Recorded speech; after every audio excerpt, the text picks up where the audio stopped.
قیامت کب آئے گی؟ برادران اسلام، آج میں آپ کو رسول کریم حضرت محمد مصطفیٰ صلی اللہ علیہ وسلم کے ارشادات اور پیشن گوئیوں کی روشنی میں قرب قیامت کی چند نشانیوں کے بارے میں گفتگو کرنے جا رہا ہوں، جن میں سے بعض پوری ہو چکی ہیں، کچھ پوری ہو رہی ہیں اور بعض آئندہ پوری ہوں گی۔ حضرت علی رضی اللہ تعالی عنہ فرماتے ہیں کہ رسول خدا صلی اللہ علیہ وسلم نے فرمایا کہ ان قریب لوگوں پر ایسا زمانہ آئے گا کہ اسلام کا صرف نام باقی رہے گا اور قرآن کی صرف رسم باقی رہ جائے گی۔ ان کی مسجدیں نقش و نگار، ٹائل، برقی پنکھوں وغیرہ سے آباد ہوں گی اور ہدایت کے اعتبار سے ویران ہوں گی۔ ان کے علماء آسمان کے نیچے رہنے والوں میں سب سے زیادہ برے ہوں گے۔ ان علماء سے فتنے پیدا ہوں گے اور پھر ان میں واپس آ جائیں گے۔ اسلام کا صرف نام باقی رہے گا، یعنی اسلامی چیزوں کے نام ہی لوگوں میں رہ جائیں گے اور ان کی حقیقت باقی نہ رہے گی، جیسا کہ آج کل نماز، روزہ، زکوٰۃ، حج وغیرہ کے بس نام ہی باقی ہیں اور ان کی حقیقت اور روح اور ادائیگی کے وہ طریقے اور کیفیتیں باقی نہیں ہیں جو رسول خدا صلی اللہ علیہ وسلم سے منقول ہیں، اور کروڑوں مسلمان ان سے کورے ہیں۔ قرآن شریف صرف رسمن ہی پڑھا جاتا ہے، اس کے الفاظ اور خوش الہانی کا تو خیال ہے، مگر اس کے معنی پر غور کرنا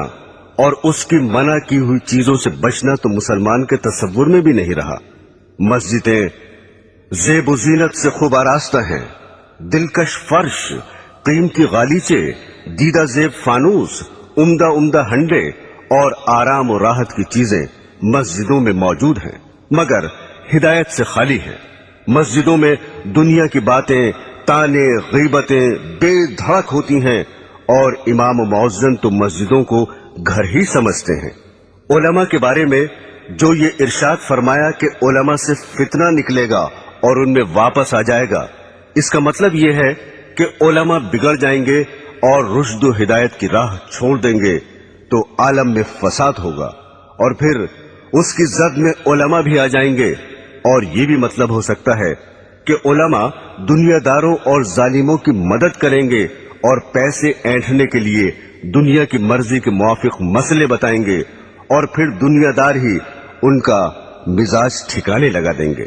حضرات گرامی، دوسرے انسانوں کی طرح آج کل کے علماء بھی فکر آخرت سے خالی ہو گئے ہیں اور اس فانی زندگی کو اپنے علم کا مقصد بنا رکھا ہے۔ سیاسی لیڈر بننے، شہرت حاصل کرنے، روپیہ کمانے جوڑنے کی دھن میں سرگردہ ہیں، اور موجودہ زمانے کے علماء میں خال خال ہی ایسے ہیں جو اسلام کی تبلیغ کرتے ہوں، ورنہ آج تو علماء کی یہ حالت ہو گئی ہے کہ جلسوں میں گاندھیزم یا نیشنلزم، سوشلزم اور کمیونزم کی اشاعت کرتے ہیں اور ارشادات نبوی کی بجائے مخلوق کے خود ساختہ نظاموں کی طرف دعوت دیتے ہیں۔ حضرت انس رضی اللہ تعالی عنہ فرماتے ہیں کہ رسول اللہ صلی اللہ علیہ وسلم نے ارشاد فرمایا کہ قیامت کی نشانیوں میں ایک یہ بھی ہے کہ لوگ مسجدیں بنا کر فخر کریں گے۔ آج کل یہی حال ہے، اور بقول حضرت ابن عباس رضی اللہ تعالی عنہ، تم ضرور مسجدوں کو یہود و نصار کی طرح سجاؤ گے۔ دل کو منتشر کرنے والے رنگ برنگ کے ٹائل، جھاڑ، فانوس، ہانڈیاں، دل فریب فرش اور بیش بہا پردے، اور دوسرا زیب و زینت اور آرام و راحت کی چیزیں مسجدوں میں موجود ہیں، اور ان دنیاوی چیزوں نے مسجدوں میں پہنچ کر اوقات نماز کے علاوہ مسجدوں کو مقفل کرنے پر مجبور کر دیا ہے، اور حفاظت کے لیے مستقل نگرانوں اور چوکیداروں کی ضرورت پیدا کر دی ہے۔ مسجدیں ان دنیاوی چیزوں سے آباد ہیں اور نمازیوں سے خالی ہیں۔ جو نمازی ہیں وہ مسجدوں میں دنیا کی باتوں میں مشغول رہتے ہیں۔ مسجدوں میں نہ تعلیمی حلقے ہیں، نہ دینی مشورے ہیں، نہ ذکر و تلاوت سے آباد ہیں۔ حالانکہ مسجد رسول اکرم صلی اللہ علیہ وسلم اور حضرات خلفائے راشدین کے زمانے میں دین اور دینیات کی ترقی کے کاموں میں اور اس سے متعلق مشوروں کا مرکز تھی۔ ایک روایت میں ہے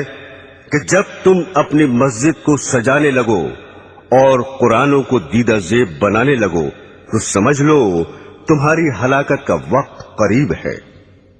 حضور صلی اللہ علیہ وسلم نے ارشاد فرمایا کہ ایک زمانے میں ایسے لوگ ہوں گے جن کی دنیاوی باتیں ان کی مسجدوں میں ہوا کریں گی، تم ان کے پاس نہ بیٹھنا کیونکہ خدا کو ان کی کوئی ضرورت نہیں ہے۔ حضرت انس رضی اللہ تعالی عنہ فرماتے ہیں کہ رسول خدا صلی اللہ علیہ وسلم نے ارشاد فرمایا کہ لوگوں پر ایک ایسا زمانہ آئے گا کہ دین پر جمنے والا ان میں ایسا ہوگا جیسے ہاتھ میں چنگاری پکڑنے والا ہو۔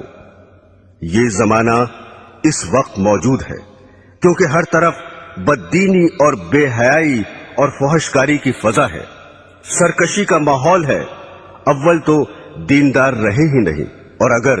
کوئی دین پر عمل کرنا چاہتا ہے تو اہل ملک، اہل وطن، عزیز و اقربا آڑے آ جاتے ہیں۔ بیوی کہتی ہے کہ تنخواہ میں میرا پورا نہیں پڑتا، دنیا رشوت لے رہی ہے، تم بڑے پرہیزگار بنے ہوئے ہو۔ ہم عمر مذاق اڑا رہے ہیں کہ داڑھی رکھ کر ملا بن گئے، جھاڑ سا لگائے پھر رہے ہو، ریل میں یا لاری میں سفر کر رہے ہیں اور ایک شخص نماز پڑھنا چاہتا ہے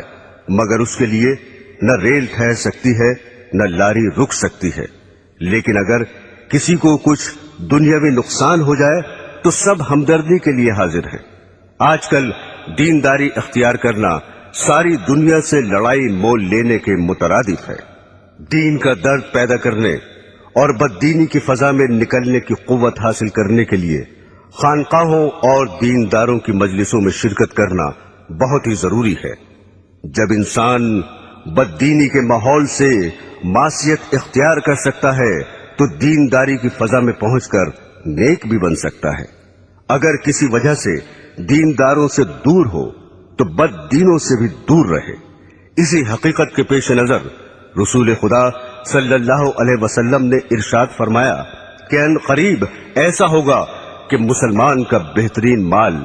چند بکریاں ہوں گی جنہیں لے کر پہاڑ کی چوٹیوں اور جنگلوں میں چلا جائے گا، اور اس صورت سے اپنا دین بچانے کے لیے فتنوں سے بھاگے گا۔ ایک اور حدیث میں ہے کہ رسول خدا صلی اللہ علیہ وسلم نے ارشاد فرمایا کہ ان قریب فتنے پیدا ہوں گے، اس وقت بیٹھا ہوا کھڑے ہوئے سے بہتر ہوگا، کیونکہ بیٹھا ہوا شخص بنسبت کھڑے ہوئے شخص کے فتنے سے دور ہوگا، اور کھڑا ہوا چلنے سے بہتر ہوگا، اور چلنے والا دوڑنے والے سے بہتر ہوگا۔ جو شخص فتنوں کی طرف نظر اٹھا کر دیکھے گا فتنے اسے اچک لیں گے۔ فتنے کے وقت عبادت خداوندی میں مشغول ہونا بہت زیادہ فضیلت رکھتا ہے۔ رسول خدا صلی اللہ علیہ وسلم نے ارشاد فرمایا کہ قتل کے زمانے میں عبادت کرنا میری طرف ہجرت کرنے کے برابر ہے۔ میرے دینی بہنوں اور بھائیوں، حضرت صوبان رضی اللہ تعالی عنہ فرماتے ہیں کہ ایک مرتبہ رسول خدا صلی اللہ علیہ وسلم نے ارشاد فرمایا کہ ایک ایسا زمانہ آنے والا ہے کہ کفر و باطل کی جماعتیں تمہیں ختم کرنے کے لیے آپس میں ایک دوسرے کو اس طرح بلا کر جمع کر لیں گے جیسے کھانے والے ایک دوسرے کو بلا کر پیالے کے آس پاس جمع ہو جاتے ہیں۔ یہ سن کر ایک صاحب نے سوال کیا، کیا ہم اس روز کم ہوں گے؟ آپ نے فرمایا، نہیں، بلکہ تم اس روز تعداد میں بہت ہوگے، لیکن گھاس کے ان تنکوں کی طرح ہوگے جنہیں پانی کا سیلاب بہا کر لے جاتا ہے۔ پھر ارشاد فرمایا، خدا ضرور ضرور تمہارے دشمنوں کے دل سے تمہارا روب نکال دے گا، اور یقیناً وہ تمہارے دلوں میں کاہلی اور سستی ڈال دے گا۔ ایک صاحب نے عرض کیا، سستی کا کیا سبب ہوگا؟ اس پر آپ نے ارشاد فرمایا کہ دنیا یعنی مال و دولت سے محبت کرنے لگو گے اور موت کو مکروہ سمجھو گے۔ برسوں سے یہ پیشن گوئی حرف بحرف صادق ہو رہی ہے، اور مسلمان آج اپنی اس حالت زار کو اپنی آنکھوں سے دیکھ رہے ہیں کہ کوئی قوم انہیں نہ عزت و وقت کی نگاہ سے دیکھتی ہے، نہ دنیا میں